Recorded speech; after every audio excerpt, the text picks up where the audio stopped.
Bharatiya Janata party हमेशा कहती रही कि कांग्रेस का हाथ पाकिस्तान के साथ, कि कांग्रेसी नेता तो खुल के नवजोत सिंह सिद्धू ने भी जहां पाकिस्तान में जाके अभद्र व्यवहार किया, जीवे जीवे पाकिस्तान के नारे लगाए, क्योंकि कांग्रेस का उद्देश्य ये है कि देश को धर्म पे, जाति पे, संप्रदाय पे बांटो और राज करो। ये अंग्रेजों की औलाद है। आतंकवाद का काल जिसको कांग्रेस लेके आई थी, दरबारा सिंह और जैल सिंह के लड़ाई से हजारों कीमती जानों ने वो आतंकवाद की आहुति में, जो आतंकवाद की आग थी, उसमें अपनी जानें दे दी। तो आप क्या वो काला अध्याय फिर शुरू कर रहे हो? कांग्रेस को मैं एक दो मुंहा सांप कहूंगा। कांग्रेस सरकार और कांग्रेस ही है जिन्होंने आज पंजाब को लूट लिया है। पंजाब कर्जे के नीचे दब गया है, जनता को सुविधा नहीं मिली, जनता की रीढ़ की हड्डी टैक्सों के साथ तोड़ दी है। आज माफिया राज चल रहा है।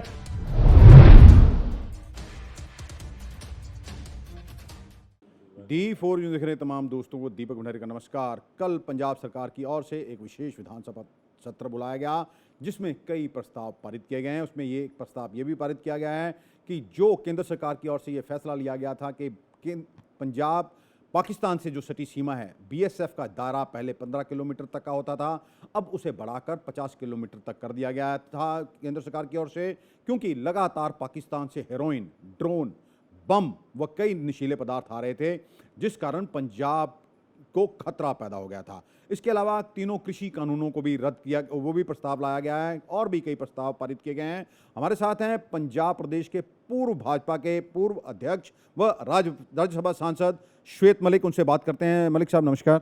नमस्कार जी। मलिक साहब, पहले तो ये आप बताइए, जो BSF का दायरा बढ़ाया गया था केंद्र सरकार की ओर से, क्योंकि लगता था लगातार पंजाब को डिस्टर्ब करने की कोशिश कर रहा है पाकिस्तान, तो कल ये विशेष सत्र बुलाया गया विधानसभा का जिसमें इसको रद्द करने का प्रस्ताव पारित कर दिया गया है। इसे आप कैसे देखते हैं? ऐसा है कि एक बात तो स्पष्ट हो गई, जो भारतीय जनता पार्टी हमेशा कहती रही कि कांग्रेस का हाथ पाकिस्तान के साथ, कि कांग्रेसी नेता तो खुल के नवजोत सिंह सिद्धू ने भी जहां पाकिस्तान में जाके अभद्र व्यवहार किया, जीवे जीवे पाकिस्तान के नारे लगाए, इमरान खान को एक विश्व का नेता बताया, उसका गुणगान किया, और उसके बाद जो गुलाम कश्मीर का राष्ट्रपति जहां आतंकवादियों के कैंप लगते हैं वहां उसके साथ बातचीत की, उसके साथ की कुर्सी में बैठे। जो आतंकवादी गोपाल सिंह चावला है उसके साथ चित्र खिंचवाए। तो वही मणिशंकर अय्यर ने जाके चुनाव में कांग्रेस के पक्ष में पाकिस्तान से समर्थन मांगा। जब चुनाव आया, भारतीय जनता पार्टी जो एक राष्ट्रवादी पार्टी है, जो एक देशभक्त पार्टी है, उसके खिलाफ उन्होंने कहा कि पाकिस्तान हमें समर्थन दे। तो ये बात सिद्ध हो गई इससे कि आज सब फोर्सेस है रिलायबल है। जैसे पंजाब पुलिस एक अच्छी फोर्स है, वो सिटी लॉ जो हमारे अंदर कानून व्यवस्था है उसके बारे में शहरों में, ग्रामों में है, वो व्यवस्थित करते हैं। जबकि बॉर्डर की, जो कि पंजाब में लगभग 500 किलोमीटर का बॉर्डर लगता है पाकिस्तान के साथ, उसकी व्यवस्था करने में बॉर्डर सिक्योरिटी फोर्स, CRP, भारतीय फौज, ये ज़्यादा कॉम्पिटेंट है, ये ज़्यादा ट्रेंड है, इनके पास आधुनिक हथियार हैं कि जो मुकाबला कर सके पाकिस्तान का। पाकिस्तान आज पंजाब में फिर से आतंकवाद लाना चाहता है। इसके बारे में पूर्व मुख्यमंत्री जो कांग्रेस के थे, कैप्टन अमरिंदर सिंह, वो कई बार केंद्र के पास गए और गुहार लगाई कि हमें पंजाब में CRP की कंपनीज दीजिए, BSF की कंपनीज दीजिए। ड्रोन आ रहे हैं, यहाँ हथियार पाकिस्तान भेज रहा है, यहाँ नशा पाकिस्तान भेज रहा है, यहाँ आतंकवादी पाकिस्तान भेज रहा है। पाकिस्तान ने पीछे पहले प्रयास किया गैंगस्टर हायर करके, उन्होंने बहुत हमारे जो नेता थे भारतीय जनता पार्टी के, राष्ट्रीय स्वयंसेवक संघ के, उनकी हत्याएं करवाई। हमारे आदरणीय ब्रिगेडियर गगनेजा जी जो संघ प्रमुख थे राष्ट्रीय स्वयंसेवक संघ के, उनको उनकी हत्या करवाई। तो उसके बाद निरंतर वो प्रयासरत है कि किसी तरह हिंदू सिख एकता पे आघात किया जाए, पंजाब में आतंकवाद लाया जाए। तो इसी प्रयास में केंद्र ने आज बॉर्डर सिक्योरिटी फोर्स को 50 किलोमीटर दिए। पहले तो मैं कांग्रेसियों से यही पूछूंगा कि जब उनकी निजी सुरक्षा की बात आती है, चाहे वो प्रधानमंत्री जो रहे मनमोहन सिंह हो, चाहे वो सोनिया गांधी हो, चाहे वो प्रताप सिंह बाजवा हो, चाहे वो रवनीत सिंह बिट्टू हो, चाहे अन्य कांग्रेसी नेता हो, वो कहते हैं जी हमें राष्ट्रीय सुरक्षा दीजिए।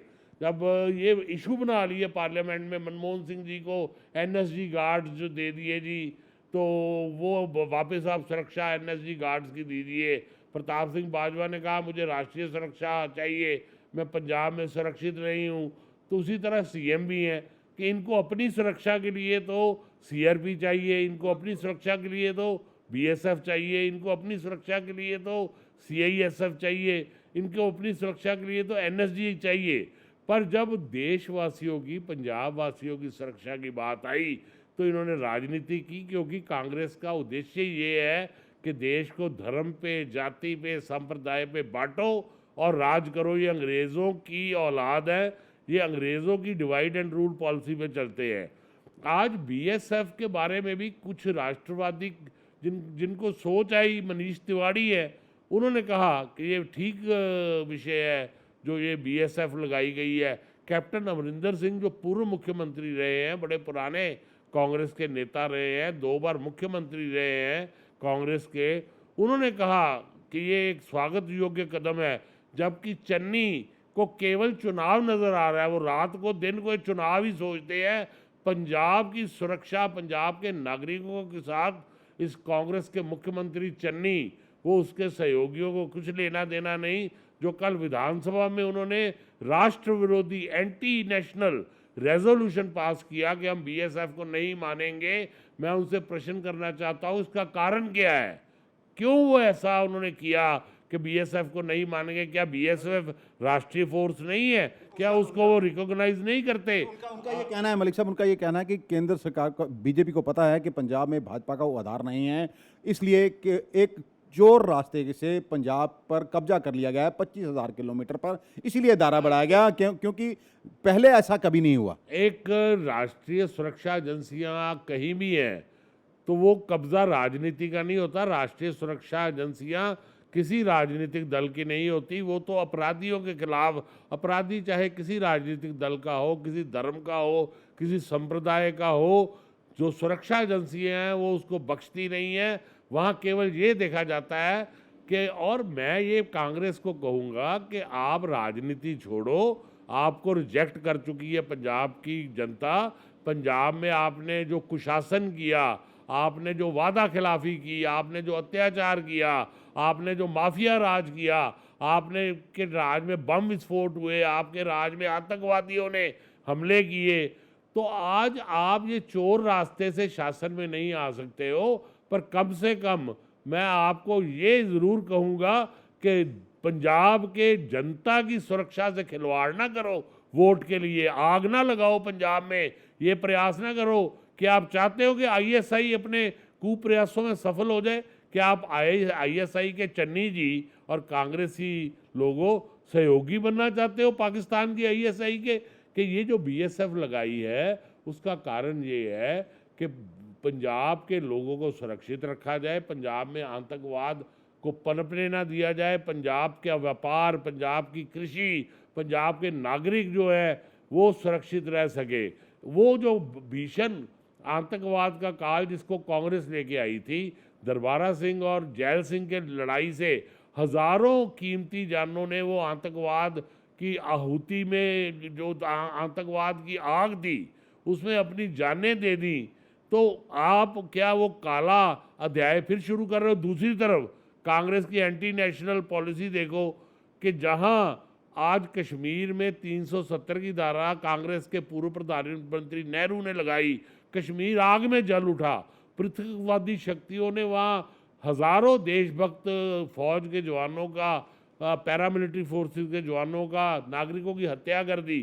तो वो 370 धारा को जब ख़त्म किया प्रधानमंत्री नरेंद्र मोदी जी ने, अमित शाह जी ने, तो सारी दुनिया में उसके बारे में सराहना हुई प्रधानमंत्री जी की कि ये आज कश्मीर भी भारत का अभिन्न अंग हुआ। कश्मीरियों को अब हर सुविधा वो मिलेगी जो भारतीयों को सुविधा मिलती है। आज चन्नी ने 370 का भी विरोध कर दिया। क्या चन्नी जी, आप चाहते हो कि ये जो पृथकतावादी है, जो आतंकवादी है, फिर सर उठाए? आज आप और आपके कई सांसद कश्मीर होके आए हैं, पूछिए उनसे कितना बढ़िया वहाँ पे आज वहाँ पे जनता सुरक्षित है। वहाँ पे हज़ारों नागरिक सालों के बाद आज कश्मीर घाटी में आए। तो कांग्रेस के ये जो एंटी नेशनल रेजोल्यूशन कल पंजाब की विधानसभा में लेके आई, उससे ये सिद्ध हो गया है, और अकाली दल ने भी उसका साथ दिया कि ये राष्ट्र विरोधी ताकतें हैं। ये राष्ट्रीय हित को पीछे करके अपना निजी स्वार्थ पूरा करते हैं। अगर इतना ही है तो मैं इनको चैलेंज दूंगा कि अगर आपका बीएसएफ में विश्वास नहीं है, आपका सीआरपी में विश्वास नहीं है, आपका सीआईएसएफ में विश्वास नहीं है, तो अपनी जो राष्ट्रीय सुरक्षा लेके घूम रहे हो, जो आप निवेदन करके गृह मंत्री जी के पास अपनी सुरक्षा के लिए जाते हो, उसको छोड़ दो। सबसे पहले आप अपनी निजी सुरक्षा छोड़ो कि हम सीआरपी, बीएसएफ को और सीआईएसएफ को निजी सुरक्षा में नहीं लगाएंगे, फिर ये बात करो। अपने लिए तो सुरक्षा चाहिए केंद्र की, बीएसएफ की। पंजाब के नागरिकों को अगर हमारे मोदी जी ने सुरक्षा दी है तो वो आपको इसलिए अच्छी नहीं लग रही कि पंजाब की जनता में विश्वास बना है मोदी जी कि मोदी जी राष्ट्र हित से कभी समझौता नहीं करेंगे, और हर समय पे ये वो प्रधानमंत्री है जिन्होंने पाकिस्तान की धरती पे पाकिस्तानी आतंकवादियों का कब्रिस्तान बना दिया। तो ऐसे प्रधानमंत्री आपकी परवाह नहीं करने वाले हम पंजाब के नागरिकों को भारतीय जनता पार्टी के लोग कभी भी असुरक्षित नहीं होने देंगे। कांग्रेस चाहे जितने कुप्रयास कर रहे, आईएसआई का समर्थन करने के, पाकिस्तान का समर्थन करने के, इमरान खान के जीवे जीवे नारे लगाने के, इमरान पर भारतीय जनता पार्टी पंजाब को हर हालत में सुरक्षित भी रखेगी। नागरिकों की सुरक्षा राजनीति से भाजपा के लिए ऊपर है। तो जी, कल एक और कृषि कानून जो केंद्र सरकार की ओर से लाए गए, उसको भी उसके को लेकर भी प्रस्ताव पारित कर दिया गया है। इनका कहना है कि उसको रद्द किया जाता है, पंजाब सरकार उसे रद्द करती है। कांग्रेस को मैं एक दो मुँहा सांप कहूँगा, मैं बहुत बड़ा शब्द यूज़ कर रहा हूँ कि जो एक तरफ तो ये कानून लाने वाले भी कांग्रेस थी, उस कानून को 2017 का जो इनका मैनिफेस्टो था उसमें भी कानून थे हम लागू करेंगे। जो 2019 में लोकसभा चुनाव का मैनिफेस्टो था कांग्रेस का, उसमें भी इन्होंने कहा कानून लागू करेंगे। मनमोहन सिंह जो इनके पूर्व प्रधानमंत्री थे, उन्होंने कानूनों का समर्थन किया था। कपिल सिब्बल जो इनके मंत्री थे, उन्होंने कानूनों का समर्थन किया था। राहुल गांधी जो इनके अध्यक्ष हैं, उन्होंने कानूनों का समर्थन किया था। तो उस समय कांग्रेस, शरद पवार जो इनके कृषि मंत्री थे, उन्होंने भी कानूनों का समर्थन किया था। जो फार्म लॉज कानून जो हमारी भाजपा सरकार लेके आई है, केवल कांग्रेस में इच्छा शक्ति की कमी थी, उसी के कारण लोगों ने उसको आज धकेल दिया है कि उनमें इतनी शक्ति भी नहीं रही कि लोकसभा में अपना नेता विपक्ष बना सके। तो ये भारतीय जनता पार्टी की इच्छा शक्ति थी कि उन्होंने कड़े कदम उठाए देश के नागरिकों की सुरक्षा के लिए, भारत को विश्व शक्ति बनाने के लिए, कि आज ऐसे कदम जो हैं उठाए हैं कृषकों के, जो किसानों के पक्ष में। तो किस आज इसी के साथ जुड़ा मेरा सवाल है मलिक साहब, मेरा नहीं मलिक साहब इसी के साथ, लेट मी कंप्लीट।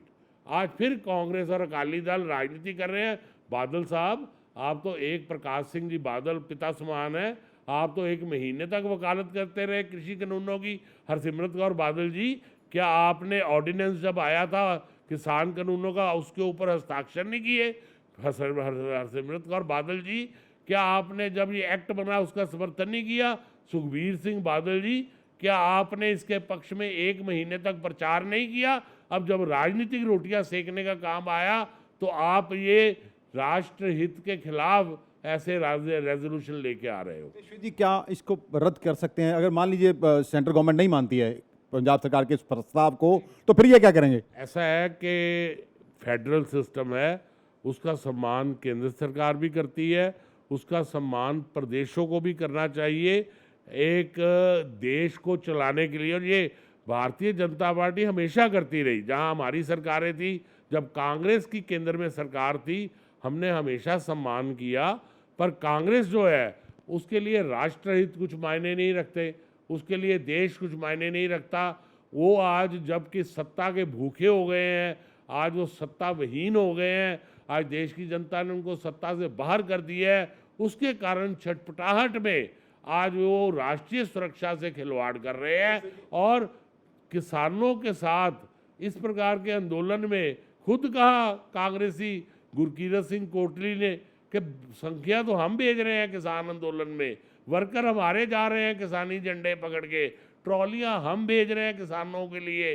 तो किसान आज ये क्यों भूल रहे हैं कि हम कांग्रेस की शक्ति से ये आंदोलन चला रहे हैं? ये तो कांग्रेसी नेता ने कहा, विधायक हैं वो कांग्रेस के जिम्मेवार हैं, अब मंत्री शायद वो बन गए हैं। तो मंत्री से ये जवाब मांगा जाए कि वो तो खुद माना उन्होंने कि ये जो किसान आंदोलन है इसको शक्ति और ताकत जो है वो कांग्रेस पार्टी दे रही है। अश्वय जी, एक बड़ा चर्चा रहती है कि पंजाब को लूट लिया गया। कांग्रेस के जो प्रदेश अध्यक्ष हैं नवजोत सिंह सिद्धू बार बार कहते हैं रेत माफिया, ट्रांसपोर्ट माफिया, शराब माफिया, केबल माफिया। आखिरकार इस माफिए पर कभी कंट्रोल होगा अब तो क्या नहीं? तो क्या पंजाब को इसी तरह लूटा जाता रहेगा? नवजोत सिंह सिद्धू से ये प्रश्न करूंगा कि वो पहले तो अध्यक्ष पद से इस्तीफा दें, और जब आज वो बार बार अपनी ही सरकार, मुख्यमंत्री चन्नी, पहले वो मुख्यमंत्री जो कांग्रेस के थे कैप्टन अमरिंदर, उनके खिलाफ बोलते रहे, अब वो मुख्यमंत्री चन्नी के खिलाफ भी प्रश्न चिन्ह खड़ा करते हैं। उन्होंने मुख्यमंत्री चन्नी के होते भी इस्तीफा दे दिया। तो मैं उनसे ये प्रश्न करता हूँ कि आप मुझे ये बताइए कि आप कांग्रेस के साथ हो या कांग्रेस के विरोधी हो? पहले तो आप ये मांगे, आपकी कोई सुनता नहीं है। आप बेगानी जंज में अब्दुल्ला दीवाना जैसे बने हुए हो और आपने सुपर सीएम बनने का प्रयास किया। जो चोर कौन है जो लूट रहा है पंजाब को? चोर कौन है? ये पूछ रहा हूँ कि माफिया, नशा माफिया, आज कांग्रेस राज में नशा माफिया ने जनता का शोषण किया, रेत माफिया ने जनता का शोषण किया, आज भूमि माफिया ने जनता का शोषण किया, तेल माफिया ने जनता का शोषण किया, और कांग्रेस की सरकारें सोती रहीं। आज भी कोई पॉलिसी नहीं आ रही तो नवजोत सिंह सिद्धू इस्तीफा क्यों नहीं दे देते हैं? ये रहते हैं बीच में, जैसे अकाली सरकार में पूरा इन्होंने उपभोग किया सुविधाओं का, आखिरी दम तक अकाली दल की सरकार में नवजोत कौर सिद्धू रही, पर प्रचार सरकार के खिलाफ वैसे ही। मलिक साहब, लोग ये जानना चाहते हैं आखिरकार पंजाब को लूटने वाले हैं कौन? आरोप तो लग रहे हैं, कौन लोग हैं जो लूट रहे हैं पंजाब को? सत्ता पक्ष में है वही लूट रहे हैं क्या? आप इससे, ये तो बच्चों का प्रश्न है भंडारी जी, कि आज पंजाब में किसका शासन है? नाम उजागर नहीं हो रहे हैं, कौन लोग हैं? तो सारी कांग्रेस का किसका नाम उजागर करूं? और हर शाख पे उल्लू बैठा है, हर कांग्रेसी जो है वो भ्रष्टाचारी है। ये कांग्रेस सरकार और कांग्रेसी है जिन्होंने आज पंजाब को लूट लिया है। पंजाब कर्जे के नीचे दब गया है, जनता को सुविधा नहीं मिली, जनता की रीढ़ की हड्डी टैक्सों के साथ तोड़ दी है। आज माफिया राज चल रहा है, आज आतंकवाद सर उठा रहा है, आज बम विस्फोट हो रहे हैं। आपने एक बार कहा था हमारे साथ इंटरव्यू, आपने एक बार कहा था कि अली बाबा चाली चोर। अली बाबा कौन है और चाली चोर कौन है? मैं वही बता रहा हूँ, ये सारे ही अली बाबा और सारे ही 40 चोर है। ये 40 चोर नहीं है, ये हजारों चोर है, ये लाखों चोर है। जितने कांग्रेसी कार्यकर्ता है वो जनता की खून पसीने की कमाई से अपनी जेबें गर्म कर रहे हैं और हाथ रंग रहे हैं। ये मैं नहीं कह रहा, ये नवजोत सिंह सिद्धू कह रहा है, ये मैं नहीं कह रहा, ये मनीष तिवारी कह रहे हैं जो इनके नेता हैं। मलिक साहब, इनका ये कहना है कि अगर पंजाब को अभी भी नहीं सुधारा गया, क्योंकि पंजाब में कर्ज बढ़ता जा रहा है, तो पंजाब में गृह युद्ध फैल सकता है, पंजाब रहने लायक नहीं रहेगा। ये आज जिस प्रकार की घोषणाएं कर रहे हैं मुख्यमंत्री चुनावी राजनीति की, ये इन्होंने कहा है कि इन्होंने आय का स्रोत क्या बनाया है, ये कहाँ से आय लेके आएंगे? इनका तो है कि पंजाब लुटा दो, वोट ले लो किसी तरह से। आज भारतीय जनता पार्टी विकास करने में लगी है, ये वोट की राजनीति कर रहे हैं। ये सुविधाएं मैं पंजाब की जनता को चौकस करूंगा कि ये 2 महीने के लिए जो पिटारे खोल दिए हैं इन्होंने आपकी कमाई के, जो सुविधाएं आपको मिलनी चाहिए थी पहले क्यों नहीं दी, अब क्या दे रहे हैं? ये केवल चुनावी राजनीति है, मिलने वाला कुछ नहीं है। ये लूट चुके हैं पंजाब को और आज भी लूटने में लगे हुए हैं। सब एक ये चन्नी साहब ने कहा कि विजिलेंस की इंक्वायरी होगी कि ये बिजली समझौते से जितना नुकसान हुआ है आखिरकार उसमें कौन लोग शामिल थे, नुकसान की क्या पंजाब की वो भरपाई होगी जो नुकसान हुआ है? आज बिजली संशोधन को इन्होंने कांग्रेस ने आते रद्द क्यों नहीं किया? अगर ऐसा ही ये समझते हैं होगी तो विजिलेंस तो अपने खिलाफ ही बिठाएंगे। पहले पूर्व मुख्यमंत्री अमरिंदर सिंह की सरकार थी, अब चन्नी की सरकार है, तो ये अपनी सरकार के खिलाफ विजिलेंस इंक्वायरी की बात कर रहे हैं। तो एक सुखपाल सिंह खैरा को ईडी की तरफ से गिरफ्तार किया गया, क्या राजनीतिकरण हो रहा है इसका? क्योंकि ऐसा कहा जा रहा है, चर्चा है ऐसी। नहीं, मेरा ये कहना है जी कि कानून अपना रास्ता अपनाता है, मैं उसके ऊपर टिप्पणी नहीं करूँगा, क्योंकि जो कानून है उसके ऊपर किसी राजनीतिक को टिप्पणी नहीं करना चाहिए। So let the result come, inquiry अभी स्टार्ट हुई है, तो उसके बाद टिप्पणी करेंगे। मलिक साहब, क्या जिन लोगों ने ये से आरोप लगते हैं पंजाब को लूटा, लूट के अपने जेबें भरी, अपने बड़े बड़े महल खड़े कर लिए या और कुछ इन्वेस्टमेंट कर ली, क्या वो पैसा वापस आएगा? क्या ये सिर्फ एक चुनावी ढकोसले हैं, लोगों को बेवकूफ़ बनाया जा रहा है, भाई तुम ही चोर थे वो भी चोर, एक दूसरे पर इस तरह के आरोप लगाए जा रहे हैं, जनता का क्या समय बर्बाद किया जा रहा है, या वो पैसा वापस भी आएगा कभी? मैं आपको एक उदाहरण दूंगा कि यूपी में, उत्तर प्रदेश में भारतीय जनता पार्टी की सरकार है, योगी जी की सरकार है, मोदी जी के नेतृत्व में। मैं एक स्टेट ही लूँगा, बाकी भारतीय जनता पार्टी की स्टेट्स में भी यही हो रहा है, कानून का राज है।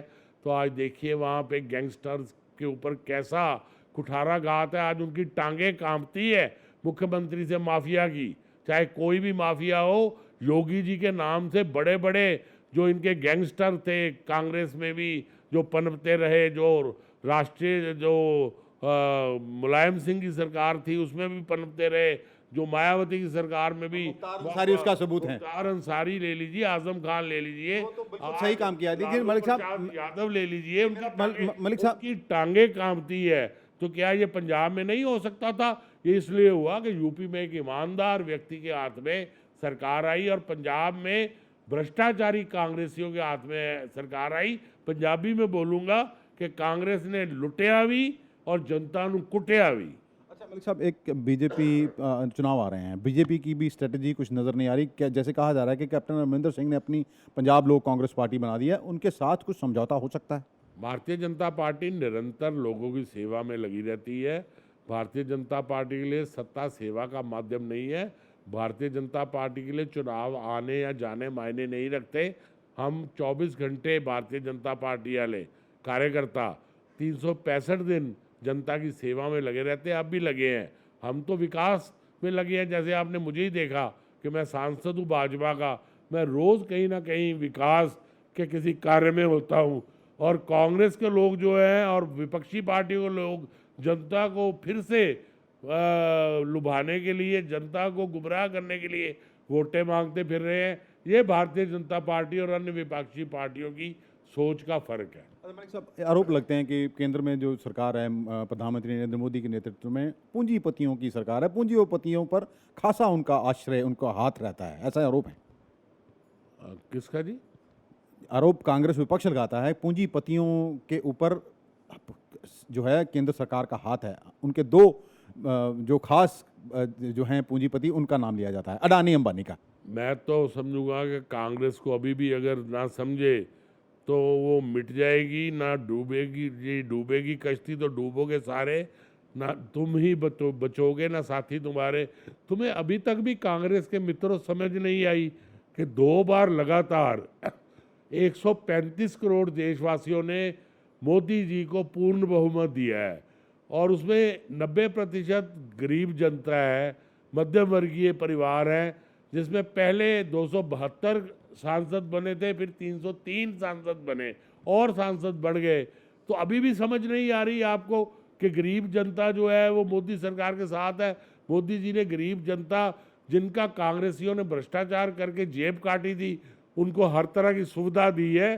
तो मैं समझता हूँ कि कांग्रेस अब मुक्त होने जा रहा है भारत कांग्रेस का, क्योंकि नेतृत्वहीन कांग्रेस अभी भी समझ नहीं पा रही कि देश ने इनको क्यों नकारा, देश ने इनको क्यों मार्जिनलाइज किया।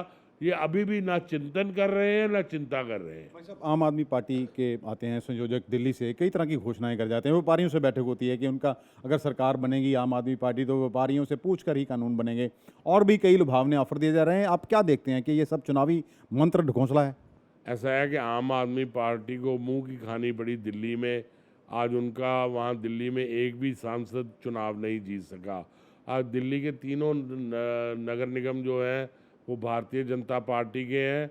तो आम आदमी पार्टी ने वहाँ पे झूठे वायदे किए। हाँ, एक काम किया कि अपना झूठा प्रचार करने के लिए जहाँ 8 करोड़ बजट था शीला दीक्षित सरकार में एडवर्टाइजमेंट का, उसको 500 करोड़ कर दिया केजरीवाल ने। तो 500 करोड़ के बजट से आज पंजाब में और देश के अन्य राज्यों में चुनाव प्रचार किया जा रहा है।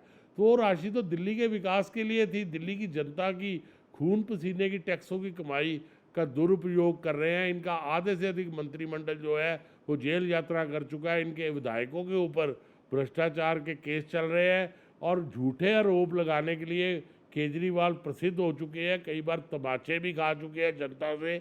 उसका कारण है कि जेटली जी से भी इन्होंने माफ़ी मांगी थी। मैं केजरीवाल का बता रहा हूँ कि उनकी कहने की क्या वैल्यू है कि जेटली जी इस पे आरोप लगाए। जब कानून में कोर्ट में जेटली जी लेके गए तो जेल जाने के डर से जेटली जी से माफ़ी मांगी। गडकरी जी पे आरोप लगाए, तब जब वो आरोप गलत सिद्ध हुए, झूठ सिद्ध हुए, तो जेल जाने के डर से गडकरी जी को से माफ़ी मांगी। ये तो झूठ का पुलिंदा है। ये केवल सत्ता प्राप्ति के लिए झूठ बोलती है आम आदमी पार्टी। वही कारण है कि पंजाब में आम आदमी पार्टी के फाउंडर चले गए, देश में चले गए। पंजाब और देश में आम आदमी पार्टी बनाने वाले लोग छोड़ के चले गए कि जो अन्ना हज़ारे आंदोलन से आम आदमी पार्टी बनी थी, अब वो खास आदमी पार्टी बन गई है, जिसमें केजरीवाल और उसके साथी बड़ी बड़ी गाड़ियों में घूमते हैं, बड़े बड़े बंगलों में रहते हैं। और सबसे धनी पार्टी अगर देश की कोई बनी है तो वो आम आदमी पार्टी बन गई है। एक लास्ट सवाल है मेरा। चुनाव सर पर हैं विधानसभा 2022 के, बीजेपी किस तरह खुद को देखती है? और क्योंकि जबकि बीजेपी को किसानों का खासा विरोध सहना पड़ रहा है, आपके घर के बाहर भी किसान पिछले कई महीनों से लगातार धरने पर बैठे हुए हैं। ऐसे में बीजेपी किस तरह लोगों के बीच जाएगी? क्योंकि चुनाव प्रचार करने के लिए तो आपको जाना ही पड़ेगा ना। ऐसा है कि निरंतर मैं अपना कार्य कर रहा हूँ। किसान लोकतांत्रिक अपना आंदोलन कर रहे हैं। कई संस्थाएं करती है, सरकार की तरफ से भी आंदोलन होती है, आंदोलन होता रहता है सरकार के विरोध में। पंजाब सरकार के विरोध में शिक्षक भी आंदोलन कर रहे हैं, हर वर्ग आंदोलन कर रहा है।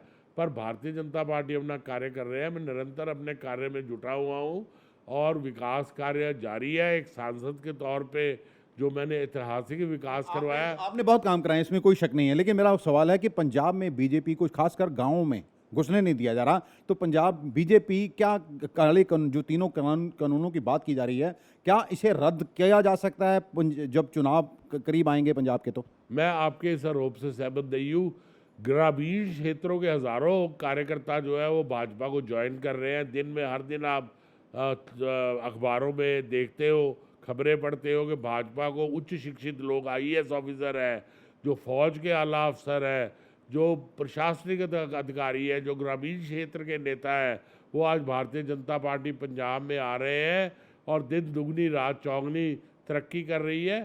सो ये अब पत्थर पे लिखा है कि आने वाली सरकार, जैसे देश के लगभग 70% प्रदेशों में भाजपा की सरकार है, तो पंजाब का नाम भी उसमें ऐड होने वाला है। पंजाब में भी भाजपा का मुख्यमंत्री बनेगा। इसको अब कोई रोक नहीं सकता।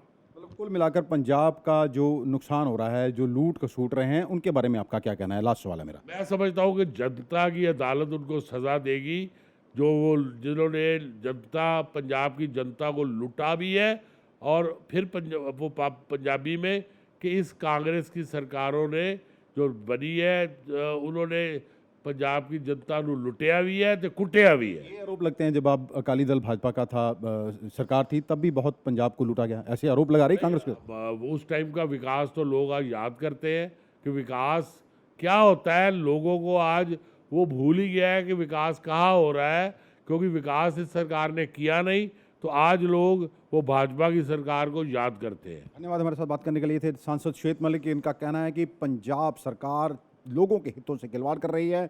जब अपनी सुरक्षा की बात आती है नेताओं की, तो ये नेता इनको सीआरपी बीएसएफ की सुरक्षा चाहिए, लेकिन अब जो पंजाब की अगर सुरक्षा बीएसएफ के हाथों में सौंपी गई है तो ये इसका विरोध कर रहे हैं। इन्होंने ये भी कहा कि पंजाब को लूटने वाले नेता ही हैं। आखिरकार अगर नेता पंजाब को लूट रहे हैं तो फिर उन पर कार्रवाई कैसे होगी, ये फैसला जनता को करना है। अमृतसर से D4 न्यूज़ के लिए दीपक भंडारी की खास रिपोर्ट।